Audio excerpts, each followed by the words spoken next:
puddle which did come up past the windscreen, on the windscreen there. That's not a puddle, that's a lake. Hello and welcome to Find Your Force. My name's Hope, your host, and today I'm on a Royal Air Force base surrounded by some pretty major vehicles. I'm going to be chatting to a Royal Air Force Reserve who can actually drive things like this monstrosity. His name is Mike. Let's go meet him. Turn it around and put it down the sun without taking my eye out. Get this for a forest? Yeah. How on earth? The ambulance service was advertising in the back of the local paper, and I thought, that sounds interesting. It makes me feel good at the end of the day, knowing that I have made that difference. So Mike, I'm here with you today. We're sitting in front of some very impressive vehicles. Can we just hear a little bit about you, a little introduction into who Mike is? So my name is Mike Rickwood. I'm a corporal at the 501 Squadron, based at Bryce Norton. I'm a driver. Now, we're here today to talk about the fact that you're a reserve rather than a regular, as it's so dubbed. So what does that actually mean?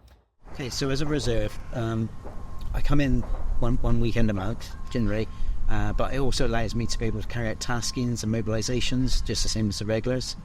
So I give 27 days a year as a minimum, but I can do more as required. And what do you do when you're not here? Okay, so when I'm not here, my civilian role, my job is I work for a housing association. So I'm a health and safety and fire risk assessor. What does that entail? So going into properties, new and old, checking to make sure that they're fire compliant and making sure that they're safe. Quite an important role then. Fairly important, yeah. And then the role you do here is also very important. Tell me more about that. So as a driver, our role is to support the wider RAF and also taskings abroad and England. So it's making sure that we give the support of equipment and passengers, etc., and making sure they get to their destinations. Now, off camera, I heard that 2014 is when you decided to become a reserve. Is that right? Yeah, so I joined in 2014, pretty much the start of the reform of 501 Squadron. I took my lad to the AFCO because he was joining the Navy. While he was in there having his interview, I chatted to the RAF personnel there. When he came out of his interview, he asked me, Dad, what have you done? So I told him, best leave that to me to tell your mother. So I joined at that point, same time as him. What was it that inspired you in that moment to think, oh yeah, I'm going to annoy my wife and I'm going to join the reserves? So I always had an interest in the military, but never actually got around to doing something, and sat there having a think and just had that moment to say, this is my time to do something and support the infantry. What does being a reserve give you that you can take into other roles?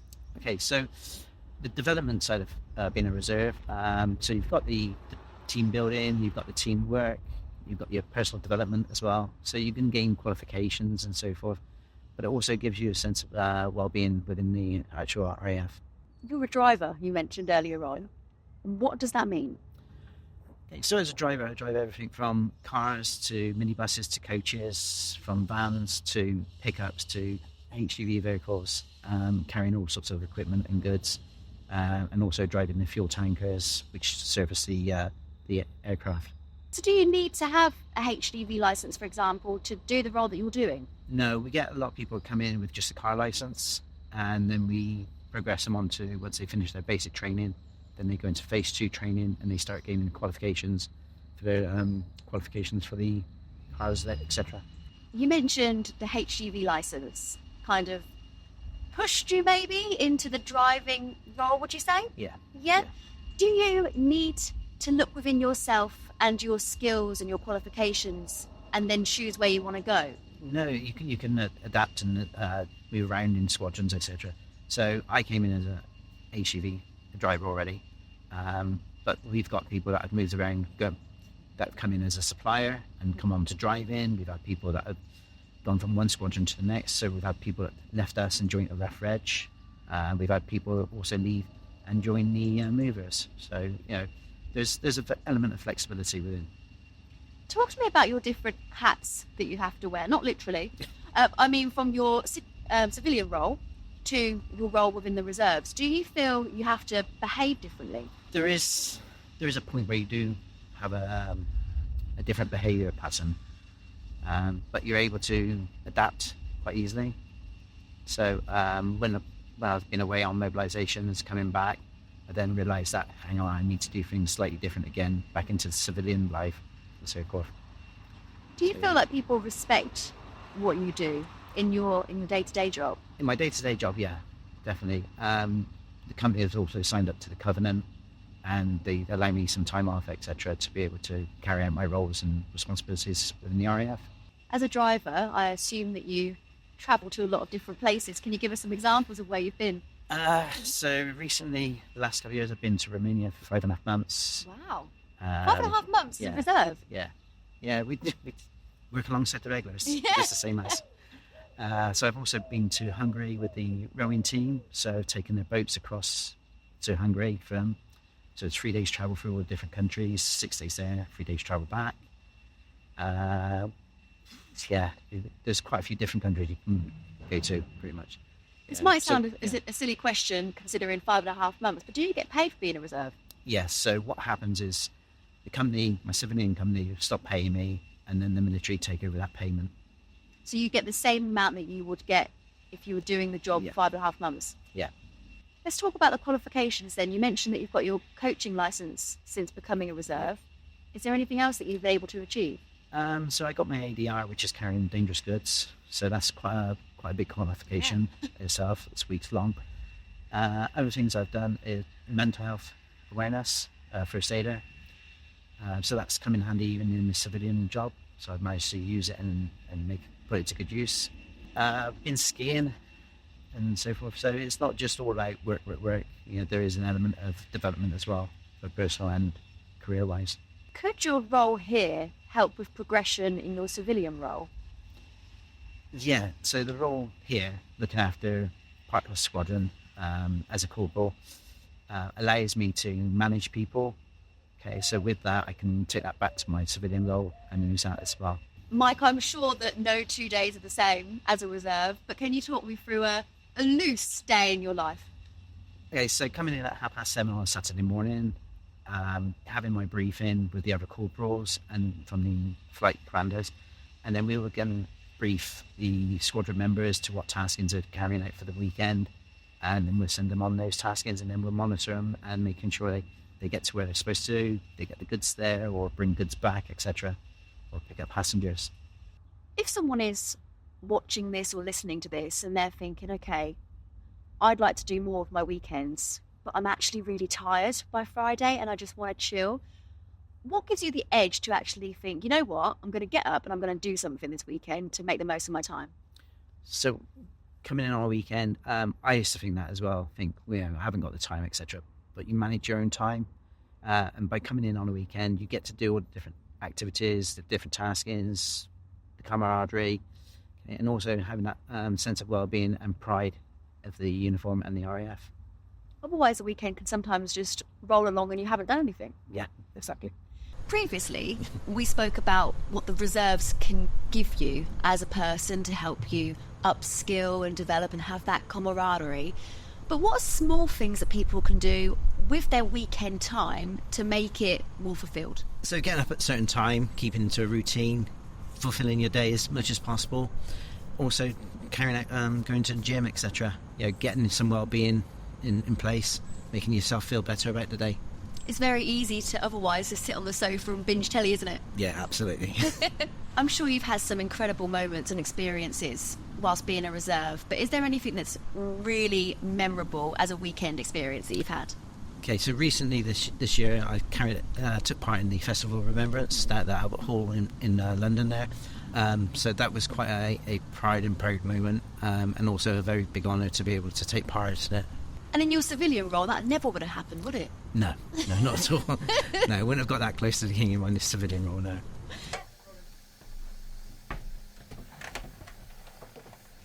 Well, you got in quicker than me. It's like we go. So there's no reversing camera in here, is there? No.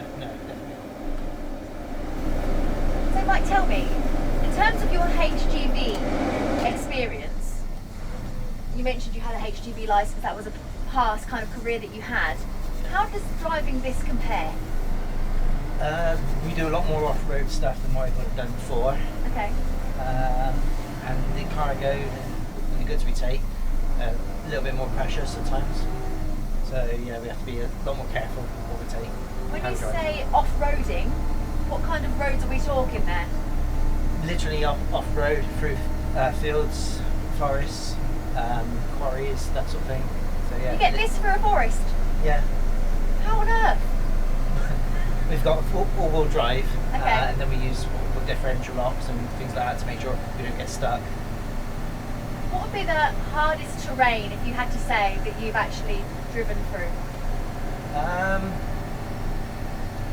One of the off-road sections where we actually went through a puddle which did come up past the windscreen, bottom of the windscreen there.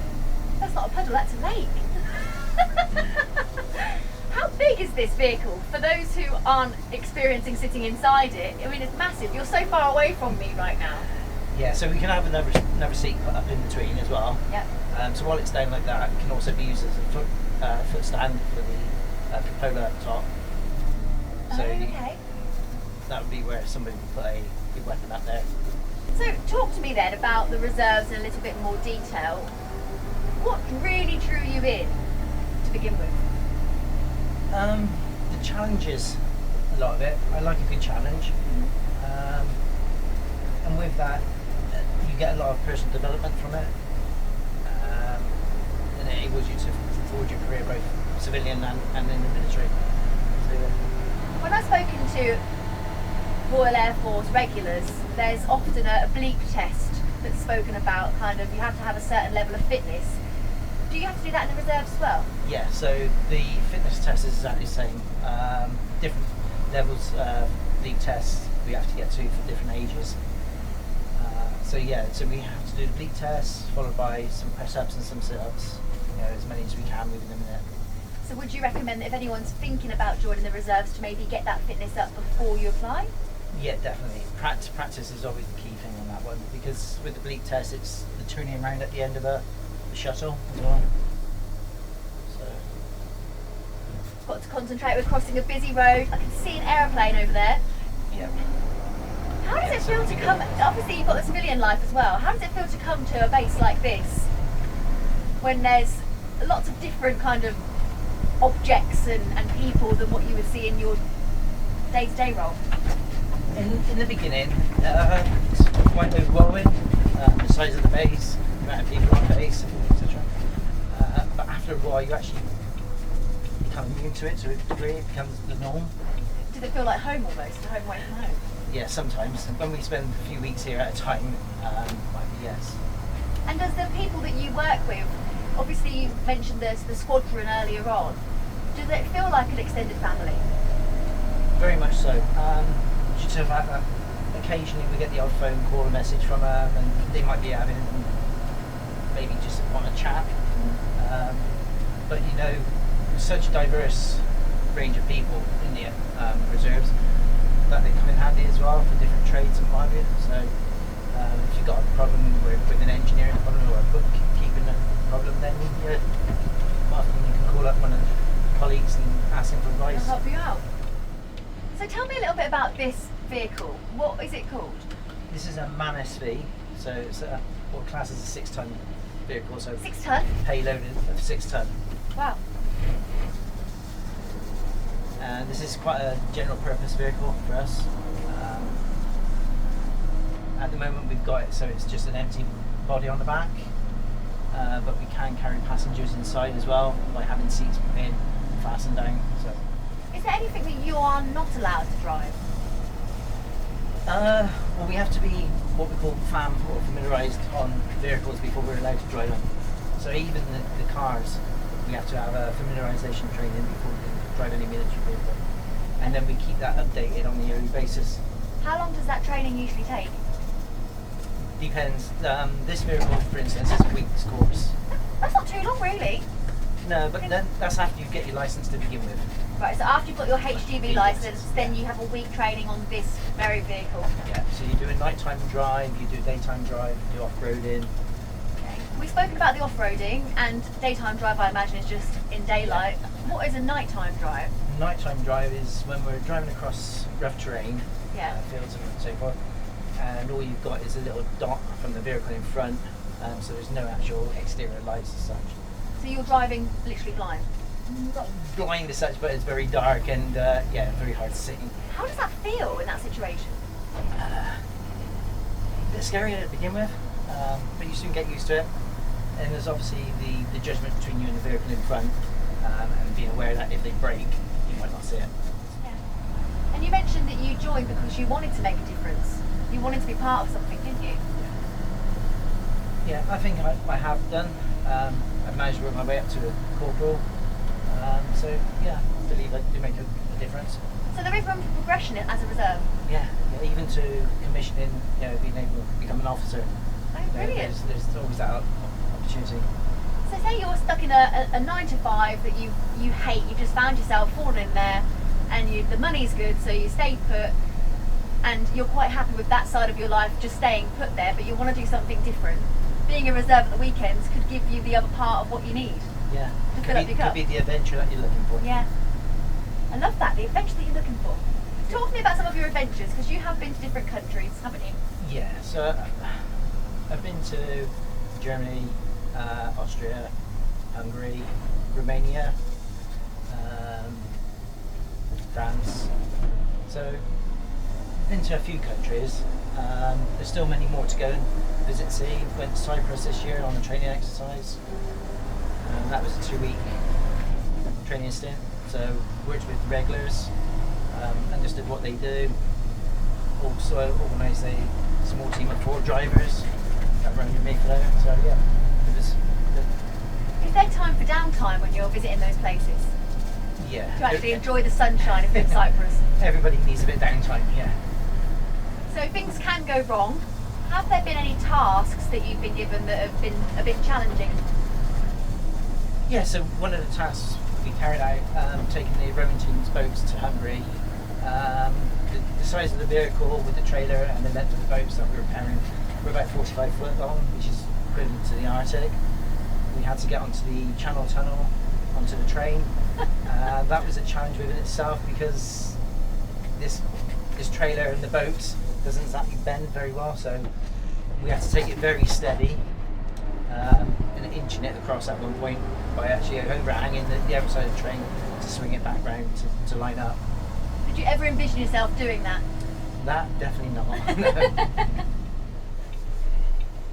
Here we are, back at the start. Now, Mike, I believe you've got a challenge for me. Yes. Can you tell me what that challenge is? So the challenge will be for you. Part of our routine maintenance is we'll tilt the cab over, but to do that you have to actually use a jack pump to make it go over. So that'll be your challenge. Have you got high hopes in me? Got every bit of confidence in you of being able to do it. Let's go give it a go then, shall we? Honestly. So it's challenge time. Yep. Got a bucket there for me. What's that all about? The bucket is nothing to worry about. Okay, not a nice bucket challenge. What you will need though are these. Oh, okay. So I'm not going to be given an MOT. I'm just going to be tipping this. Yeah, absolutely. Are you going to show me how it's done before? So we need one of those. Okay. Go onto that one. Yep. Oh, I've got to do it. Okay. Yeah. Well, it's quite heavy, isn't it? Step 1, Step 2. nailed it. Fix it into there. Okay. Step 3 will go from down to up. Now you need to pump that back and forth, back and forth. To make the cab go over. Can you show me? I'll show you for the first part. That's all it is. You can keep going. No, the rest of the challenge is yours. Oh man! Do I hold this? Yeah, hold that in place. Just keep going back and forth like that. That's it.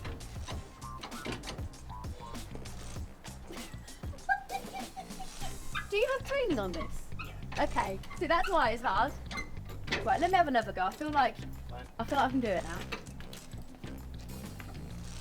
Bang. One down. That's it. Hey, doing it! Oh! And the good thing about the reserves, there's always someone on hand to help. So you're going away nicely. Do I have to go all the way down? Yeah.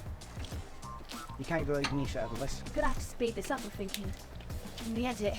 For the average person, like yourself, how long would that take? That's it. Done. How quickly could you do that if you didn't have me planning about? Maybe has some worked up. Okay, so final kind of feelings from you. that you would pass on to people who are thinking about joining the reserves? Definitely give it a go. If you're in two minds about it, go along and have a chat with the reserves at the AFCO, etc., the recruitment officers, and give it a try. And for those who want to do something more fulfilling with their weekends but maybe not join the reserves, what final bit of motivation would you give them? Get yourself booked into a gym, walking group, get up on some adventurous activities. Cool. Well, Mike, thank you very much for your time. High five. Woo! Get your gloves back. I'm off. You can put that down. Back, yeah. Thank you for joining me for Find Your Force. I've had a great time. If you've enjoyed this, make sure you subscribe, like, and share with your friends and family. It really does make a difference.